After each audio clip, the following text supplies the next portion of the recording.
welcome to yet another edition of the show.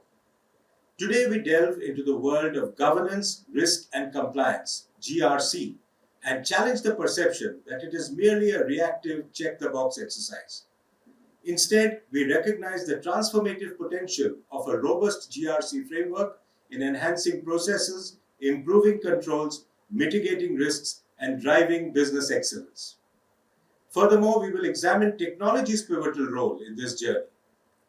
To discuss some of these critical issues concerning governance, risk and compliance, we have our special guests Anil Riat, Group Head Internal Assurance at Bharti Enterprises, and Harpreet Singh, Partner Risk Consulting at PwC India. Thank you, gentlemen, for joining us this afternoon. And it's really a very important discussion that we are about to embark on. One around governance. Now, governance is at the core of most of the corporate activities now, and we have a lot of areas where we hear about governance not going right as it should be. And I think that's become a key risk also, which we need to take stock of as we talk about risk. So I'll start first with you, Harpreet. What, in your view, when you speak to clients, what is the key concerns around governance that you advise them on, and what are their experiences as you talk to them?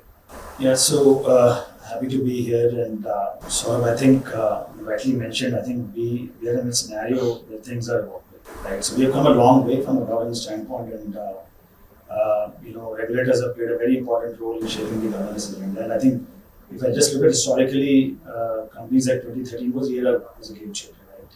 And I know the act had a lot of flaws, but that really raised the bar from a governance standpoint, the role of board of directors, the audit committee, auditors, financial reporting, related party transactions. So I think that really set the stage for a robust corporate governance framework in India.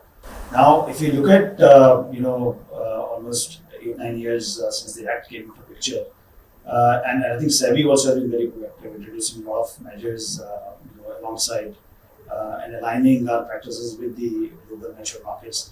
So where we stand as of today, there have been a few mishaps which have happened in the past. When you look at the startup world, I think that's where the real challenge lies.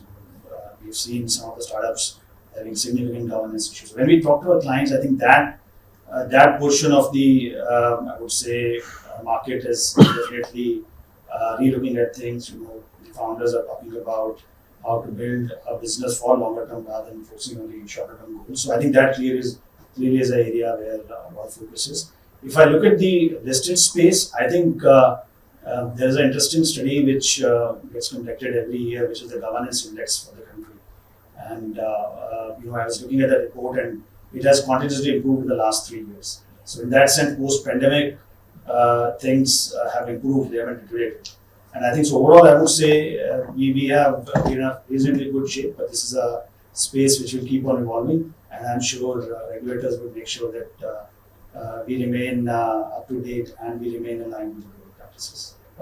Anil, let's come to you. You, of course, belong to a very storied company. It's a large company, and it's in a very interesting and regulated sector also in that sense. What are the key governance challenges which you think Bharti is addressing and is always sort of focused on, so that you are in best in class? So I think we sort of, more than what gets dictated from a regulatory framework, it's about the culture that we set in the organization and what you want to be as an organization, more than the regulation. I mean, that piece is a compliance issue. But the way we structure ourselves into culturally, in terms of being a responsible entity, right? Someone who will sustain over a much larger period of time, and for everyone to be acting ethically on a day-to-day basis with respect to everything that we do within the organization. So I think these are the pillars which sort of give us comfort that we've got the governance right piece. What needs to happen on the regulatory side will happen, and we'll respond to that. But I think these are the elements which have sort of made us stronger as a brand, and also made us achieve our objectives.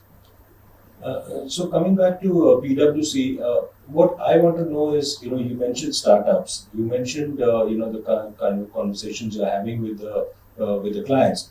What are the key lessons you think are being learned as startups also? I speak to several venture capitalists, some of the largest ones also, many of whose portfolio companies are in a bit of trouble out there. What are the key lessons which you think, because they are insisting on a lot of these processes and compliance issues now as a starting point for their portfolio companies. What are you advising your company? So I think, look, the point which Anil made around culture, I think that is extremely important. And when we are talking to the founders, we are telling them that, look, you need to build a business which is sustainable from a longer term basis, right? And so there are 2-3 elements which become extremely important that you go about doing that. One is the tone at the top, right? And tone at the top means how senior management is behaving, how founders are looking at the governance, how they are considering these aspects as they go about building the business. So I think that's one element which is extremely important, that founders have to walk the talk from a governance standpoint.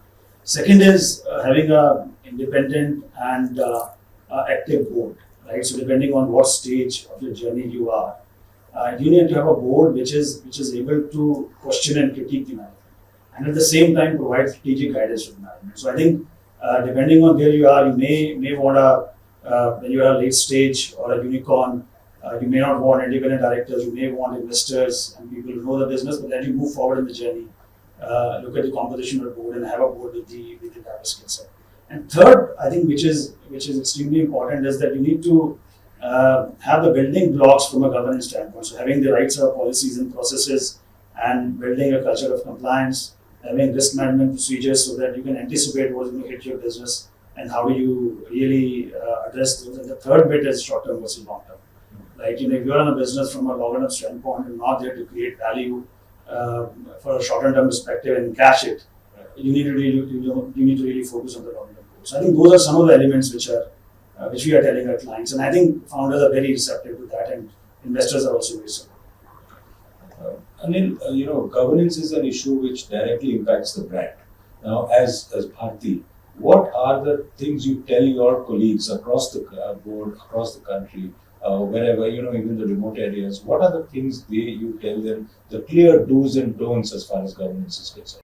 Our intent is to get the right staff in the organization, empower them, tell them what beliefs, value systems, principles the organization stands for, and sort of mentor them in a way that they can uphold these values over a longer period of time. So we don't get into a prescriptive. We feel that's not a way to go for us.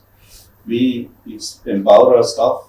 We expect them to act ethically, rationally, transparently, challenge, the status quo, and be effective in the work that they do. And this, right across the organization, tends to drive the culture that we have and overall the governance within the organization. The very interesting thing is, as competitive landscapes get intense, and in your case, again, it is a very intensely competitive landscape, there is always this whole,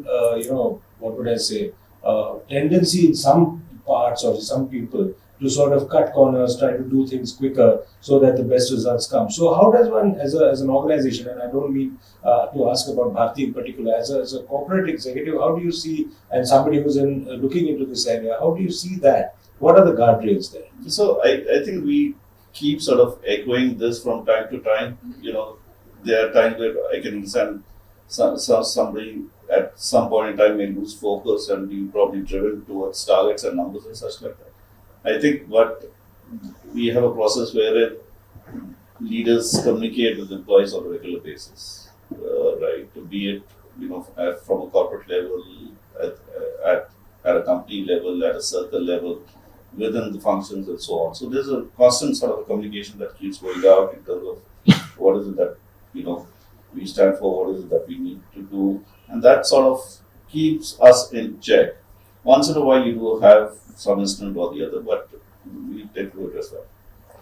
And in your case, what are the key things you are witnessing in terms of is there a sort of mismatch between the older companies, the ones which are established, and the startups, or is it just something which everybody is now very, very mindful of? Because we just hear about the startups, but so far, because that's really the story which goes around. Startups have governance issues, and that's true because they don't have the processes yet in place. But what about the legacy companies? So look, I think startup world has a very different needs. Right? You cannot benchmark startups with a mature company which is listed because they're in a growth phase. But if you look at the listed company universe in India, I think one realization which is very clearly there is that look, we are on a very good growth trajectory as a country. Right? The macros are very supportive, and the next 7, 8, 10 years will be really good from a macro perspective. So pretty much every promoter or every owner we talk to knows that the runway is very long, right? And given that they do want to have a company, have a business which is sustainable, which is growing, and they are able to capture the opportunity. So I think that has brought the focus back on governance in a big way. Now, I know startup incidents in some sense have helped because that has raised the awareness of the investors and the boards and the audit committees. But I think there is a growing realization among Indian promoters also that they have to ensure good governance in their companies because one, the runway for growth is huge. Second is they have to attract professionals to their companies, and professionals do demand that. And third element is the governance premium. So I think if you look at our listed universe as well, typically if you go through the studies which have been done, a good governed company gets 30 to 40% premium, right? So I think there is a business case to do that. So my sense is that look, with the work with the regulators have done, the economic opportunity which lies ahead of us, the foreign capital which is coming, investors becoming very active, proxy advisory firms becoming very active in India. We are seeing constant improvements, and the discussions are very, very productive. That's a very important point I wanted to get to you on, is the investor activism. And we have been seeing this increasingly. It's been there for quite a long time overseas, in overseas markets, but of late in India as well. There have been proxy advisory firms, mutual funds, also investors, which are voting with their feet in terms of companies which do not comply. Now, how much of that is also the place on the minds of companies, large companies like yours, which are in the listed space? We don't see it as a challenge actually. We don't see this happening, at least within our ecosystem. It's pretty stable. We have the confidence of investors, and we are very transparent in whatever we do, in fact. So if there's a request for information, we make it readily available, constantly communicate with them. They have access to management teams. So it's pretty normal actually. It's not like there's an isolation. There's sort of we see them as the board as and the investors sort of an extension of the management team, where at any point in time they're free to get whatever information data they need for better decision making or to ask questions to satisfy themselves. And in this age where technology is so evolving constantly, there are technological developments and digital transformation happening across the corporate sector. How are you, companies like yours, sort of leveraging technology to enforce governance practices? This piece is the impact of technology on corporate governance and the adaptation, digitalization. Pretty complex. It's a pretty complex scenario which is evolving actually. While it's helped the business become very effective and efficient, there are also challenges associated with this, right? So, for example, technology has allowed us to communicate more freely with all our stakeholders, right? On a regular basis, we can put information down the board very quickly if they request information. The simple things like board compositions have also become more wider, allowing for more participation and a wider talent pool and skill set being available on the board. So that's a good piece. Now with technologies such as AI, big data, and so on, you can now get patterns which are non-standard, which can give you better risk intel in order to manage the risk. So while all this is good stuff, I think the risk that it brings on because of all this digitalization and automation is the piece around cybersecurity. That's right? And the need to protect personal data, right? So this is and while the board does address this piece, I think the larger piece that needs to be worked upon is the responsible and ethical use of technology. I think that's a piece that needs to be addressed, right? And what we tend to do is we sort of watching the space for any new developments that happen, and accordingly sort of update our policies and processes on the ground. Right. So we know this is something that needs to be watched out for. We're watching the space, and as and when there are changes or new developments that happen, we sort of change the process and policy right away in a very proactive way. Because ultimately it is a double-edged sword, right? I mean, you use it to your advantage to drive home the point that good governance is there, but it also has its own risks associated with the adoption of technology. Absolutely. And I mean, you want to use technology in a way that's fair, it doesn't discriminate.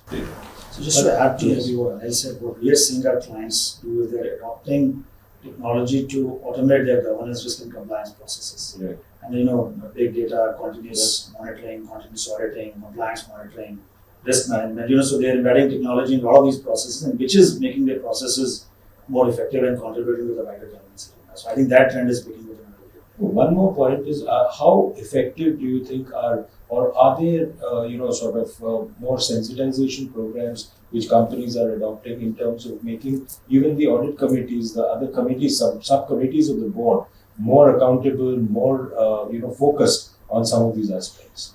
So absolutely. So a simple example I'll give you. Look, the audit committee board meeting attendance used to be an issue, right, in the physical world. And you would get to see the metrics in the annual report, who has attended how many board meetings. And now you have moved to a virtual world, right, where board meetings and audit committee meetings happen virtually. And I've attended so many of those, they know perfectly well. The level of involvement and attendance has gone up significantly. You look at the data now, which is getting published, you're finding that, That's also a positive use of that's technology. a very positive use of technology, and, it does lift the governance, agenda in that sense. I think, look, Anil mentioned about cybersecurity. I think that is a big risk which gets discussed in the audit committee, and I have seen a lot of audit committees kind of grilling us on cybersecurity matters and look how well protected we are. Data privacy, absolutely top of the agenda.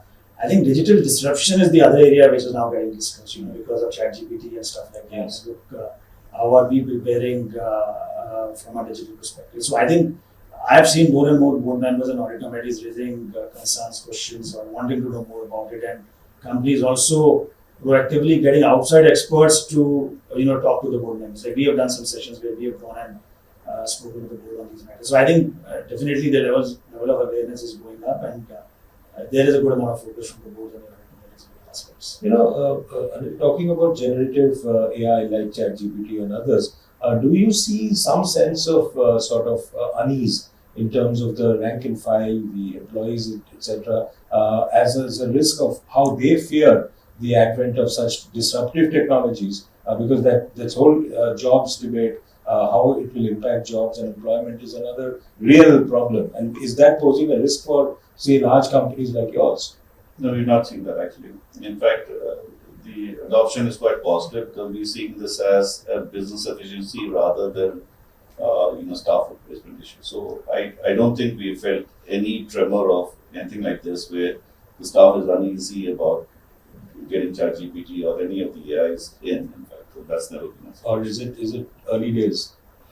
It could be early days, but at least we don't sense it yet. We have enough mechanisms to sense what's happening on the ground, what's the pulse of our employees, and we don't sense it. Actually, there's enough work for us to do to get involved in matters like this. Actually, each and every staff employee of the organization has something that they need to achieve, and they're just busy achieving it. In fact, harnessing AI probably will be a better way of increasing productivity. Possibly looking at the glass as half full, right? So there are some processes we have brought towards that, but there are other avenues where staff gets employed and utilized, but we don't see the separation with the staff with respect to risk related to their jobs or anything as such. So when you talk to clients, Harpreet, what are the kind of red flags you tell them to typically look out for as far as governance is concerned? And I don't mean startups again. Let us talk about legacy and large companies. What are the typical guardrails which they need to look at? So look, there can't be one answer to this. It depends on the stage of maturity of the company. It depends on what sector you are operating in, right? But I think 3-4 things which we advise companies that look, you need to make sure that there is a culture where people are free to express their views, right? And if you look at the data, majority of the frauds which happen, those get detected through the whistleblowing mechanism, right? So when I talk to my clients, I think that's definitely on the agenda, that you need to have a very strong whistleblowing program. Not only it's mandated under the Act now, but I think this is a great way of knowing what's happening on the ground. And if you have a whistleblowing mechanism where staff or people are free and third parties are free to share their concerns without fear of any repercussion, I think that results in breeds a very good culture within the company. So I think that is extremely important. The other bit is, again, we spoke about the culture part. I think, how board is providing the oversight of the company. I think, start from the top. Mm-hmm. So the board oversight, the composition of the board, the engagement of the board. So typically what we're telling even boards when we engage with them is that don't limit your interaction to the top 3 executives of the company, right? Can you go down a level below? Can you meet the function heads? And that will help you understand the company a bit better, and they will get to hear from you directly how you look at governance. So I think those are some of the practices which are I think important from a governance standpoint. As a seasoned corporate executive, Anil, this whole risk appetite, and if you're talking of risk, let's talk about the positive aspects of risk as well. The risk appetite is what typically distinguishes great business leaders from the rest of the pack. Now that is also something which needs to be inculcated in the rank and file. Do you think that as India moves forward and new corporate leaders start emerging, that will be a kind of an area where you need to really tell leaders have to be also sensitized to how much risk is good risk and the rest of the risk will need to be sort of reined in? That's a good question. Right now, the way we operate is more towards empowerment in terms of saying the individual is best to take a call on this. And we don't see a situation where the individual, singularly takes a call on matters of risk. It's a collective call that typically gets taken. I don't think we've reached a stage where risk decisioning is moved to bottom levels of an organization. Is typically restricted to middle level and the top level of the company. I mean, a good risk culture would be that it goes all the way down. That's not there yet, but that's what we strive for. But I think the risk decisioning is, there has to be a mechanism by which if somebody is taking a call, it's a joint call and people are aware of it. So it's a conscious call as opposed to a singular call, right? And we have put that mechanism in place, effectively, wherein it gets debated and we sort of then, whatever gets decided, just move forward. So, Harpreet, we are at the end of our time. Now, we wanted to just get some closing comments from you on the overall risk sort of scenario you see as from your perspective as you talk to clients, and what would be the road ahead? What are the way forward you see companies actually getting in terms of navigating this risk environment? Because it is a VUCA world. Yeah. So look, I think I am seeing more of an opportunity these days, right? The India story is good for businesses like good for businesses, and I think the level of optimism is very high. Right? The companies you talk to and the plans they discuss is very high. And unfortunately, these are the times when caution is thrown to the wind. Right? So That's right. One has to be really careful. So I think what we are advising companies is that look, have a robust risk management process, right? And there are certain elements you need to have, which is a strong risk culture where people are free to express their concerns. As you discuss your strategy, your business plan, you have to have people who challenge you, right? And look, this doesn't look feasible and logical. So have that kind of culture, and then have a mechanism where you have a bottoms-up process of capturing the risk, and then there's a top-down view which comes from the board and the management. Look at what are the risks which really matter. In an environment like this, you cannot anticipate everything. So what typically we tell companies is do scenario modeling. Anticipate events which may happen. Another pandemic, or US dollar started rising again and rose to a very high level, or the recession in the Western world, and China plus one, how are these going to impact you? So do some Therefore, scenarios. strategy is only good for a few years, not long-term strategy becomes very difficult. Yeah. So I think do that and then build in robust processes and controls to mitigate the risk. And then obviously, if you have an organization which is doing all that and is resilient, chances are that you will better handle that than any other of your competitors. So that's the way we are advising that. Gentlemen, this is a topic which we can go on and on discussing. Very, very exciting times ahead. Thank you very much for this wonderful discussion and look forward to having you again. Thank you. Thank you so very much.